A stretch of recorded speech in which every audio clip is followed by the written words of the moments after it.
हर तरीके से कॉन्स्पिरेसी करते रहना, हर तरीके से हमारे नेताओं को, हमारे मंत्रियों को या हमारे विधायकों को टारगेट करते रहना, ये सही नहीं है। तो इसी परिप्रेक्ष्य में ये बात है कि हमको मिलकर आगे चलना चाहिए। और जहाँ तक उप मुख्यमंत्री जी की बात है, it is a known fact that he is one of the tallest leaders in Himachal Pradesh today. ये भी नोन फैक्ट है कि he has contested 5 elections from Haroli Vidhan Sabha segment और पांचों के पांचों वो जीते हैं। आज प्रदेश में प्रदेश का नेतृत्व जो है उप मुख्यमंत्री के रूप में कर रहे हैं। तो अगर किसी नेताओं को, भाजपा के नेताओं को उनकी हरोली में विकास से जो है वो तकलीफ हो रही है, या वहाँ पे जो मेले वो कर रहे हैं, या रोजगार मेले कर रहे हैं, या वहाँ पे जो विकास के कार्य कर रहे हैं, तो इस तरीके की चीजें नहीं होनी चाहिए। तो एज अ कलीग, ये तो मेरे डीएनए में है कि हम अपने साथियों के साथ खड़े रहते हैं। तो as a colleague I am saying कि आई स्टैंड विद हिम, और हम हिमाचल के विकास के लिए आगे बढ़ेंगे, आगे चलेंगे, और मिलकर इस तरीके की साजिशों से हमको दूर भी रहना चाहिए, क्योंकि जनता सब चीजें देखती है, जानती है, समझती है।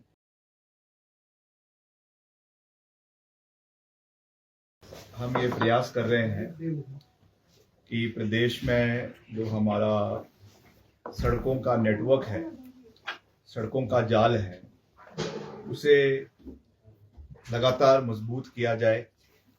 लगातार जो हमारे ग्रामीण क्षेत्र है, दूर दराज के क्षेत्र है, पिछड़े हुए क्षेत्र है, वहाँ पे सड़कों के मार्ग को मजबूत करना, ऑल वेदर कनेक्टिविटी होना बहुत महत्वपूर्ण है। और उस दृष्टि से हमारी सरकार लगातार कार्य कर रही है। आप जानते हैं कि मैं हमेशा दलगत राजनीति से ऊपर उठकर प्रदेश हित में कार्य करने में विश्वास रखता हूं, और लगातार हम दिल्ली जाकर भी हिमाचल के मसले, खास करके जो मेरे विभाग से संबंधित है, उस मुतलक मैं अपने विभाग के जो मंत्रालय के मंत्री हैं उनसे हम लगातार मिलते रहते हैं। चाहे वो ग्रामीण विकास मंत्री है, क्योंकि पीएमजेएसवाई की सैंक्शनिंग जो है वो ग्रामीण विकास मंत्रालय से होती है, और वैसे ही चाहे वित्त मंत्रालय है, चाहे रोड्स ऑफिस ट्रांसपोर्ट डिपार्टमेंट है, क्योंकि हमारा ये मानना है कि प्रदेश के हर क्षेत्र का समान विकास जब होना है तो उसमें इक्वल कंट्रीब्यूशन स्टेट का और सेंटर का होना चाहिए। यही हमारा जो ढांचा है, हमारा कॉन्स्टिट्यूशनल फ्रेमवर्क है, ये इस चीज को जो है वो तवज्जो भी देता है, और इंश्राइंड है हमारे संविधान में कि मिलकर हमें राज्यों का और केंद्र शासित राज्यों का भी, और वैसे भी जो राज्य हैं फुल फ्लेज स्टेट्स है, उनका विकास करना है। तो उस दृष्टि से अभी मैं कुछ दिन पहले दिल्ली गया था, और हमारे जो केंद्रीय मंत्री हैं, रूरल डेवलपमेंट के ग्रामीण विकास मंत्री है, मेरी उनसे मिलने का कार्यक्रम था, मगर उन्हें इमीडिएटली किसी कारण की वजह से जो है वो हैदराबाद जाना पड़ा, प्रधानमंत्री जी का वहाँ कार्यक्रम था। तो मैं एमओएस जो हमारे रूरल डेवलपमेंट के हैं, उनसे हमने एक बहुत ही सकारात्मक चर्चा हिमाचल के मसलों के मद्देनजर जो है वो करी है।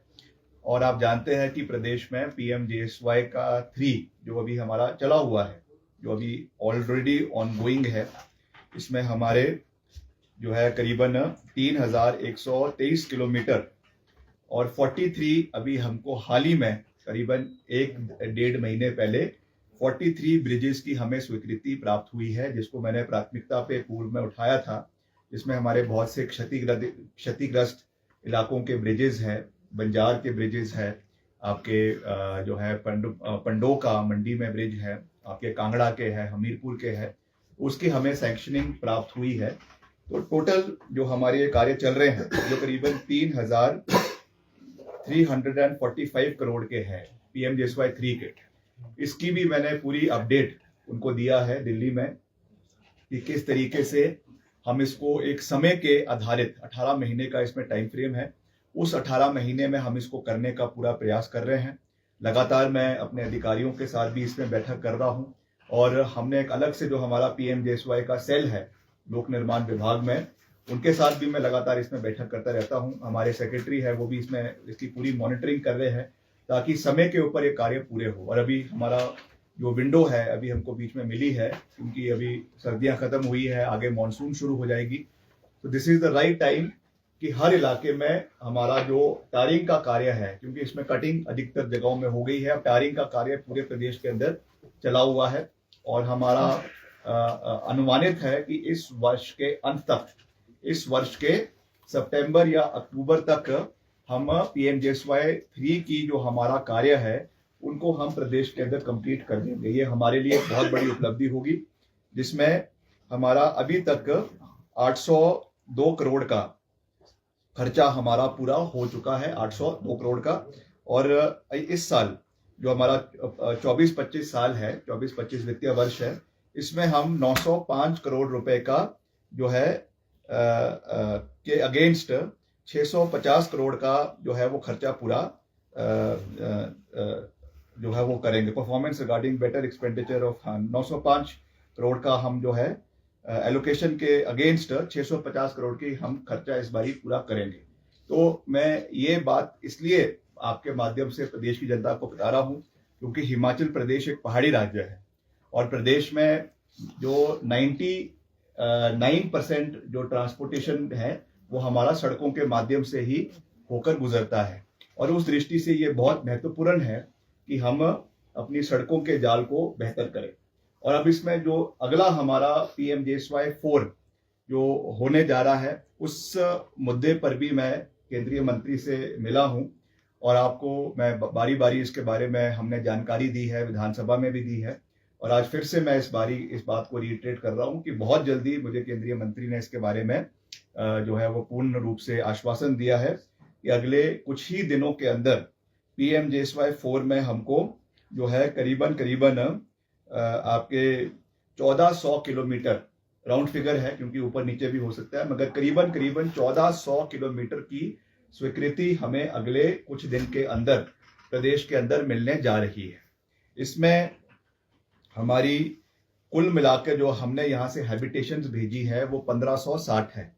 1560 आपके जो है आबादी तय गांव जिनको जोड़ने का सरकार प्रयास कर रही है, जिसमें हमारे 200 से 250 की आबादी जो है 150 से 200 की आबादी और ऊपर हायर साइड पे 250 की आबादी के हैबिटेशंस को हम जोड़ने का पूरा प्रयास आने वाले समय में करेंगे।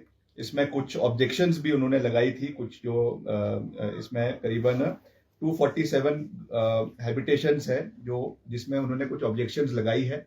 मैंने उस विषय को भी माननीय मंत्री के समक्ष उठाया, पासवान जी के समक्ष, और उन्होंने जो इनकी टीम है नरीडा की, NRIDA, इसके जो है इनको यहाँ पे भेजा है, हिमाचल आए हैं वो लोग, और वो सारे इसमें जो ऑब्जेक्शंस है इसको क्लियर कर रहे हैं ताकि जो भी हमारी सैंक्शनिंग है, जो हमारा एक्चुअल स्ट्रेंथ हमने भेजी है 1560 हैबिटेशंस की, वो हमको मिले। और इसमें अधिकतर, क्योंकि हिमाचल की भौगोलिक परिस्थिति ऐसी है कि जो हमारा लोअर इलाका है हिमाचल का, चाहे ऊना है, चाहे कांगड़ा है, चाहे हमीरपुर है, बिलासपुर है, यहाँ की भौगोलिक परिस्थिति जो है वो ऊपरले हिमाचल से अलग है। तो ये अधिकतर जो हमारी सड़कें इसमें आएगी पीएमजीएसवाई 4 में, ये मैक्सिमम 80% जो है ये ऊपरले हिमाचल की आएगी। तो ये मैं स्थिति इसलिए स्पष्ट कर रहा हूं क्योंकि ये ज्योग्राफिकल कंडीशंस के हिसाब से इसको देखा जा रहा है। और जहां पर नेटवर्किंग हमारी इन इलाकों में डिफिकल्ट एरियाज है, इन इलाकों में अभी भी ऐसे हैबिटेशंस है जो नहीं जुड़े हुए इन कंपैरिजन टू जो लोअर एरियाज है, जैसा मैंने कहा ऊना है, बिलासपुर है, हमीरपुर है, यहाँ की रोड डेंसिटी, यहाँ का जो कनेक्टिविटी है वो ज्यादा है। तो इसलिए ये सड़कें हमको ऊपरले हिमाचल में ज्यादा मिलेगी। जो पहाड़ी इलाके हैं, स्नोबाउंड एरियाज है, डिफिकल्ट एरियाज है, वहां पर हमको ये मिलेगी। और दूसरा इसमें जो हमारे शेड्यूल ट्राइब्स है, शेड्यूल ट्राइब एरियाज है, चाहे वो लाहौल स्पीति है, पांगी भरमौर है या किन्नौर है, क्योंकि एक मैंडेट इसमें ये भी है पीएमजीएसवाई 4 में कि अधिकतर जो है वो हमारे जो ट्राइबल एरियाज है वहां पर इसको जोड़ने का केंद्र सरकार का एक प्राथमिकता वो उसको दे रही है। तो मैक्सिमम सड़कें हमारी इसमें, हालांकि और एरियाज में भी आएगी, मगर जो फोकस इस बारी पीएमजीएसवाई 4 का है वो ट्राइबल एरियाज का है। तो उसमें भी जो हमारे, जैसा मैंने कहा, जनजातीय क्षेत्र के लोग हैं वो इससे बहुत ज़्यादा लाभान्वित आने वाले समय में होने जा रहे हैं। तो ये भी मैं कहना चाहूँगा। मगर मैंने सोशल मीडिया के माध्यम से भी कहा है, वैसे भी मैं राजनीतिक मंचों के माध्यम से, सार्वजनिक मंचों के माध्यम से भी ये बात कहना चाहता हूँ।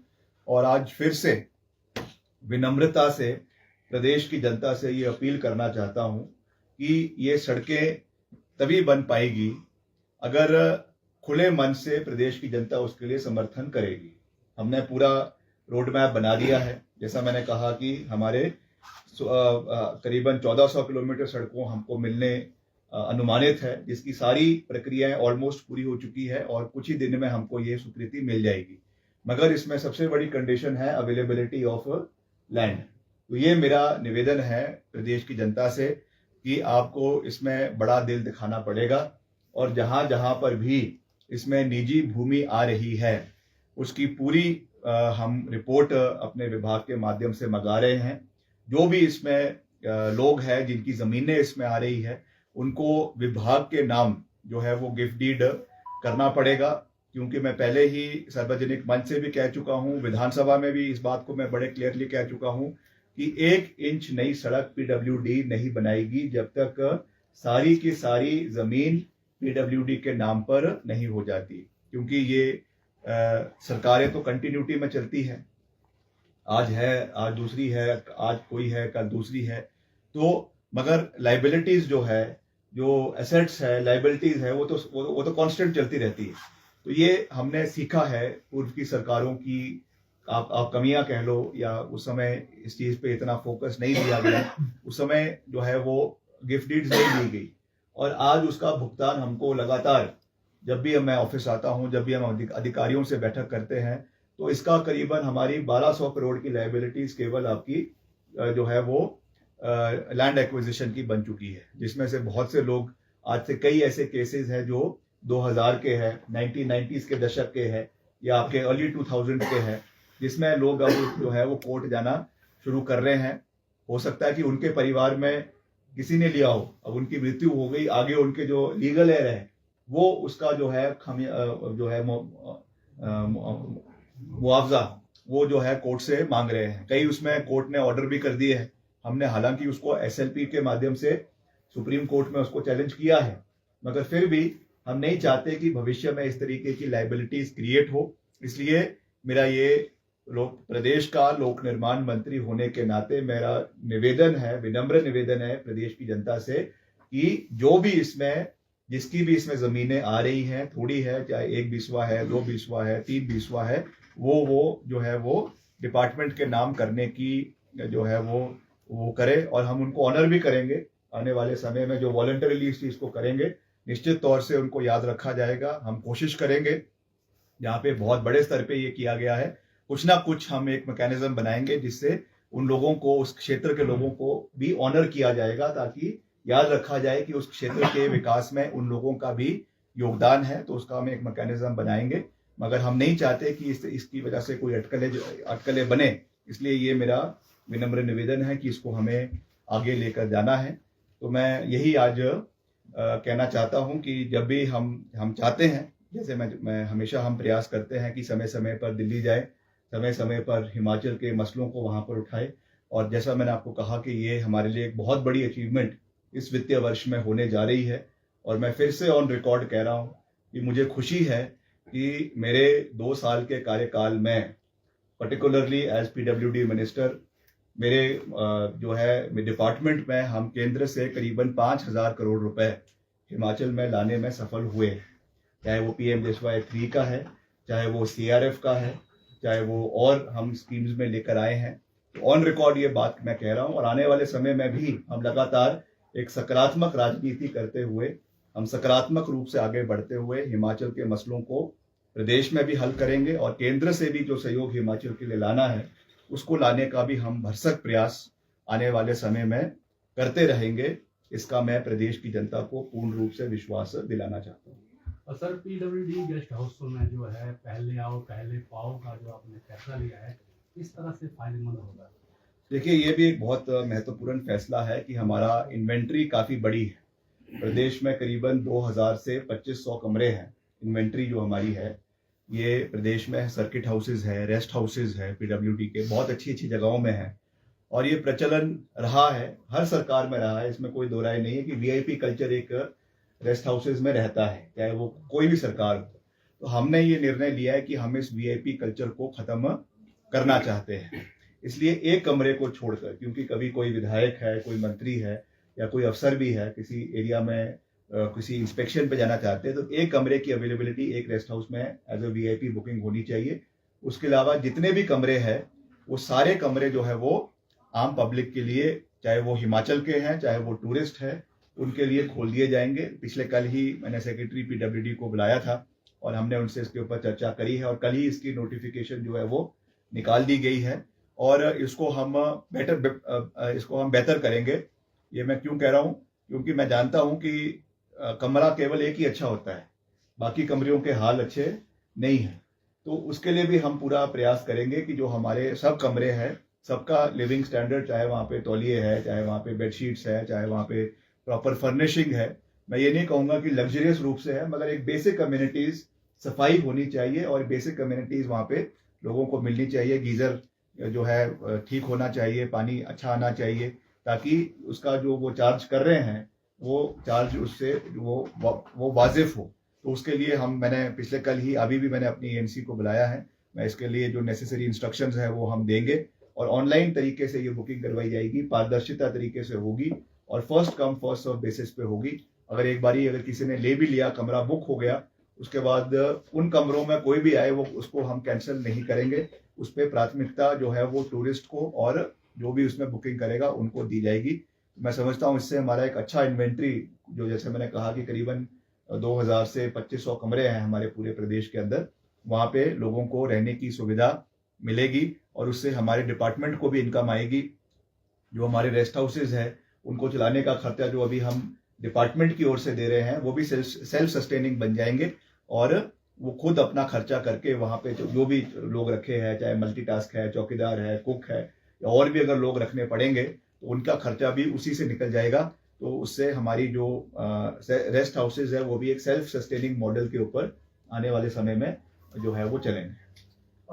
NH 7-8 साढ़े 8 साल पहले घोषित हुई थी, उन मुद्दों को भी क्या प्रायोरिटाइज करके केंद्र के समक्ष आपने उठाए कुछ, क्योंकि उन्होंने कहा था कि प्रायोरिटाइज करो पहले? नहीं, वो तो हमने लगातार हम उसको उठा रहे हैं। इस बारी तो जो मैं गया था वो तो मैं PMJSY के संदर्भ में गया था, जो हमारा ग्रामीण विकास मंत्रालय उनसे मैं मिला था, मगर मैं लगातार जो हमारे रोड सरफेस ट्रांसपोर्ट मिनिस्टर है आदरणीय नितिन गडकरी जी, हम उनसे भी मिलते रहते हैं और इसका एक लिखित रूप से हमने चिट्ठी ऑलरेडी मुख्यमंत्री जी के माध्यम से जो है वो उनको दी है कि जो 69 नेशनल हाईवे इन्होंने घोषित किए थे वो तो नहीं हुए हैं। वो तो मैंने सार्वजनिक विधानसभा भी मैंने इसके बारे में बोल दिया है, मगर उसको हमने शॉर्टलिस्ट कर पहले 25 था, जयराम जी की सरकार में ही इसको 69 से शॉर्टलिस्ट करके 25 उनकी सरकार में ही ये चिट्ठी जा चुकी है।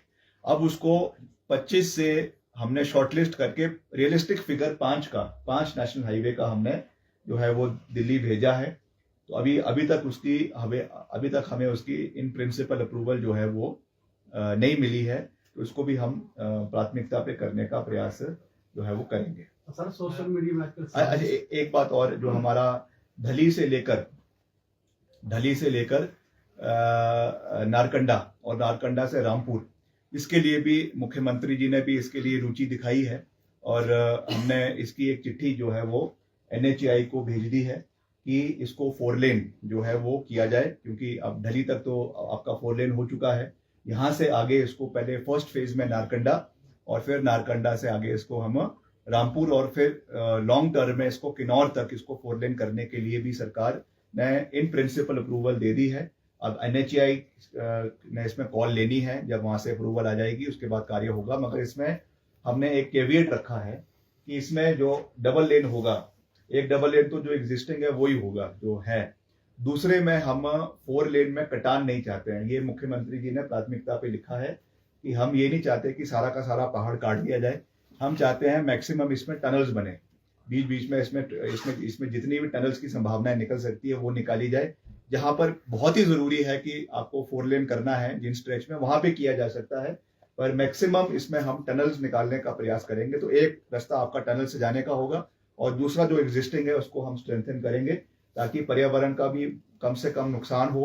हमने जो कमियां, जो हमको चीज़ें कुल्लू मनाली में देखने को मिली, वो चीज़ें भविष्य में इस इलाके के अंदर ना हो, इसलिए हम मैक्सिमम इसमें टनल्स का निर्माण करने का निवेदन हमने किया है। और इसी रूप में मुख्यमंत्री जी ने चिट्ठी जो है वो आदरणीय नितिन गडकरी जी को भेजी है। पर सोशल मीडिया में आजकल साजिशों का दौर ये चल रहा पहले है। तो आपने डिपार्टमेंट का तो पूछो यार। डिपार्टमेंट को मिली सभी पोस्ट आ गई आपने सर, क्या कौन कर रहा है सर साजिशें? नहीं, विपक्षी लोग हैं वो तो लगे रहते हैं। अब विपक्ष के साथी है, अब उनको और कोई सूझ नहीं रहा है तो लगातार कुछ ना कुछ चीजें करते रहते हैं। हाँ, देखिए हम तो सकारात्मक रूप से प्रदेश को आगे ले जाने का प्रयास कर रहे हैं, सबको साथ लेकर आगे चलने का प्रयास कर रहे हैं। जब चुनाव आएंगे तो चुनाव में तो दो हाथ होते ही है, उस समय की बात उस समय की है। मगर हर तरीके से कॉन्स्पिरेसी करते रहना, हर तरीके से जो है हमारे नेताओं को, हमारे मंत्रियों को या हमारे विधायकों को टारगेट करते रहना, ये सही नहीं है। तो इसी परिप्रेक्ष्य में ये बात है कि हमको मिलकर आगे चलना चाहिए। और जहाँ तक उप मुख्यमंत्री जी की बात है, it is a known fact that he is one of the tallest leaders in Himachal Pradesh today. ये भी नोन फैक्ट है कि he has contested 5 elections from Haroli Vidhan Sabha segment और पांचों के पांचों वो जीते हैं। आज प्रदेश में प्रदेश का नेतृत्व जो है उप मुख्यमंत्री के रूप में कर रहे हैं। तो अगर किसी नेताओं को, भाजपा के नेताओं को उनकी हरोली में विकास से जो है वो तकलीफ हो रही है, या वहाँ पे जो मेले वो कर रहे हैं, या रोजगार मेले कर रहे हैं, या वहाँ पे जो विकास के कार्य कर रहे हैं, तो इस तरीके की चीजें नहीं होनी चाहिए। तो एज अ कलीग, ये तो मेरे डीएनए में है कि हम अपने साथियों के साथ खड़े रहते हैं। तो as a colleague I am saying कि आई स्टैंड विद हिम, और हम हिमाचल के विकास के लिए आगे बढ़ेंगे, आगे चलेंगे और मिलकर इस तरीके की साजिशों से हमको दूर भी रहना चाहिए, क्योंकि जनता सब चीजें देखती है, जानती है, समझती है, और मिलकर हमें आगे बढ़ना है, हिमाचल का विकास करना है। जैसा मैंने कहा कि दलगत राजनीति से ऊपर उठकर प्रदेश को आगे लेकर जाना है। सर, आप कह रहे हैं कि ये साजिश भाजपा रच रही है, लेकिन लोगों ने इसका मायने इस तरह से निकाले कि सत्ता पक्ष में ही साजिश देखिए, लोग रची जा रही है और तो सुधीर शर्मा, राजेंद्र राणा, इंद्रत लखनपाल परेशान होकर पार्टी से गए, ये भी कहा गया क्योंकि वो वीरभद्र सिंह जी के करीबी थे। देखिए, वीरभद्र सिंह जी प्रदेश के 6 बार मुख्यमंत्री रहे और उनके सभी करीबी थे। अगर 6 बार प्रदेश का मुख्यमंत्री बनना हो तो एक धड़े का मुख्यमंत्री नहीं होता वो। 6 बार बनने के लिए दम भी चाहिए, हौसला भी चाहिए और सबका समर्थन और साथ भी चाहिए। तो ये एक को कैटेगराइज करना, 2 को कैटेगराइज करना, ये छोटी सोच है, पेटी पॉलिटिक्स है। मैं इस चीज में नहीं जाना चाहता। और हम आज के परिप्रेक्ष्य में बात कर रहे हैं, जो दौर निकल गया उसको बार बार कहना मैं समझता हूँ उचित नहीं है। वो इतिहास के पन्नों में वो चीजें जो है वो विलीन हो चुकी है और वो इतिहास मिटाया नहीं जा सकता। चाहते हुए भी इतिहास को मिटाया नहीं जा सकता। मगर हमें भविष्य में और वर्तमान की और भविष्य की बात करनी है। उसमें यह है कि हमको मिलकर चलना है, प्रदेश हित में कार्य करना है, दलगत राजनीति से ऊपर उठकर कार्य करना है और हिमाचल को आगे लेकर जाना है। इसी सोच के साथ हमको आगे चलने की आवश्यकता है। तो जैसे जी आप कैबिनेट में फैसला हुआ है कि यहाँ से कुछ विभाग जो है शिफ्ट किए जाएंगे, क्या आपकी प्रतिक्रिया है? क्या सही है? ये होना तो ये चाहिए था कि एक्सटेंशन होता, शिमला का विस्तार होता। ये देखिए, ऐसा है कि ये जरूर है कि शिमला ओवर कंजेस्ट हो चुका है और शिमला में जितने भी, कोई विभाग की बात नहीं कर रहा हूँ, मगर over the period of time Shimla शहर को डीकंजेस्ट करने की आवश्यकता है, इसमें कोई दो राय नहीं है। शिमला शहर के लिए हमने एक मेरे ही निर्वाचन क्षेत्र में, शिमला ग्रामीण में जो है जाठिया देवी का इलाका है, जहाँ पर हम एक टाउनशिप बनाने के लिए भी प्रपोजल हमारी सरकार ने तैयार किया है। उसके हमारे मंत्री है मनोहर लाल खट्टर जी, मैं उनसे भी मिला। तो हम प्रयास कर रहे हैं कि हिमाचल को वो टाउनशिप मिले ताकि डीकंजेस्ट शहर हो। और उसके साथ साथ जो यहाँ से कुछ ऑफिसेस को शिफ्ट करने की बात की गई है, वो भी इसी नज़रिए से रखी गई है कि शिमला शहर को जो है वो डीकंजेस्ट किया जाए और कुछ और इलाकों में इन ऑफिसेस को खोला जाए। जब वीरभद्र सिंह जी मुख्यमंत्री थे उस समय भी विधानसभा का दूसरा विधानसभा जो है वो धर्मशाला के अंदर बनाया गया। ये भी इतिहास के पन्नों के अंदर दर्ज है। और आपका जो एजुकेशन बोर्ड है उसको भी शिमला से शिफ्ट कर धर्मशाला ले जाया गया। ये भी इतिहास के पन्नों में दर्ज है। और वैसे ही जब धूमल साहब मुख्यमंत्री थे तो हमारा जो service selection subordinate service selection board है जो अब राज्य चयन आयोग बन चुका है, वो भी जो है वो हमीरपुर में यहाँ से शिफ्ट किया गया। वो भी इतिहास के पन्नों में दर्ज है। तो इसे हमें राजनीतिक एंगल से देखने की आवश्यकता नहीं है। हिमाचल के और कोनों को भी उतना ही तवज्जो मिलना चाहिए जितना शिमला का है। ये बात जरूर है और इस विषय को मैंने पिछले कल कैबिनेट में भी बड़ी गंभीरता से उठाया है, क्योंकि कुछ कर्मचारी हमको मिले थे और उन्होंने ये निवेदन किया, खास करके महिलाओं ने, और खास करके जो on the verge of retirement है जो लोग। तो ये बात मैंने कल कैबिनेट में भी कही, मुख्यमंत्री जी से भी कही, और आज भी मैं इस विषय को उठाऊंगा, क्योंकि हो सकता है आज भी ये विषय कैबिनेट में आए कि जो लोग बिल्कुल on the verge of retirement है या लेडीज हैं जिनको जाने में दिक्कत है, उनका एक ऑल्टरनेटिव अरेंजमेंट जो है वो होना चाहिए। ये सब चीजें पहले से ही आपको देखनी है, मगर इन द लॉन्गर रन अगर आप किसी ऑफिस को यहाँ से शिफ्ट कर रहे हैं तो वो उसको एक एडमिनिस्ट्रेटिव रूप के रूप से देखना चाहिए। पॉलिटिकल कलर्स उसमें नहीं आने चाहिए, फर्स्ट पॉइंट। और सेकंड, जैसा मैंने कहा कि एम्प्लॉयज की अगर उसमें कोई ग्रीवेंस है या उनका कोई उसमें वो इशू है तो उसको हल करना चाहिए। और मुख्यमंत्री जी ने उसमें सहमति कल जताई भी है कि हम इसका एक वे आउट ढूंढेंगे कि जो इसमें एम्प्लॉयज है जो on the verge of retirement है, या जैसा मैंने कहा महिलाएं हैं, कोई वो भी होती है, गर्भवती महिलाएं भी होती है, तो उसके लिए क्या इसमें ऑल्टरनेटिव निकालना है, उनकी उसको भी जो है वो ध्यान में रखा जाएगा।